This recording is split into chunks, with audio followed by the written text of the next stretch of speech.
In terms of the overview of all that has happened, well, I mentioned the ISAs have been revised, and this is almost a natural consequence of the perceived failures in the audit market that we saw following the collapse of Carillion, BHS, Thomas Cook, all the kind of latest usual suspects where, although maybe not the main cause or even the sole cause, the auditors did come in for considerable public criticism, and there is inevitably going to be a reaction.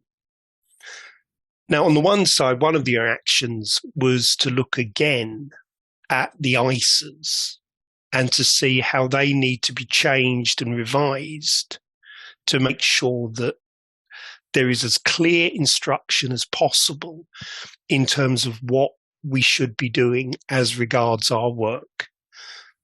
Now, there is a parallel here for me to what we've seen with money laundering regulations, because every time the money laundering regulations change, a friend of mine lectures on this all the time. And whenever there's a change, I'll speak to him and say, so what's changed? And all he says every time is, well, really, it's just saying do it better. And if something is implied as what a good approach would be, then rather than having it implied, it will be put there as something which must be explicitly thought about. Now, I've mentioned here public interest entities. Obviously, the other side of this as well is what might happen to the smaller, medium-sized owner-managed business sector. What are the thoughts around this? Now, we've already seen these clear proposals from the government that a lot of the exemptions which have been made available for small and medium-sized and for micro entities, especially things like the filing exemptions, especially things like if you're a small company not having to file your profit and loss account, as has been the case for many years, whether that should be retained. Has it just gone too far?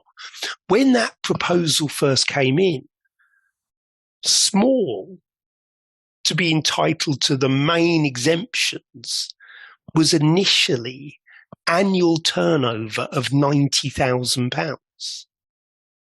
And even with inflation, that I would think most would appreciate is a small business. The current level above 10 million of turnover, I think a lot of people would challenge whether that really is a small company. And the various exemptions which have been granted under EU law, whether they really should be retained or whether there should be more scrutiny.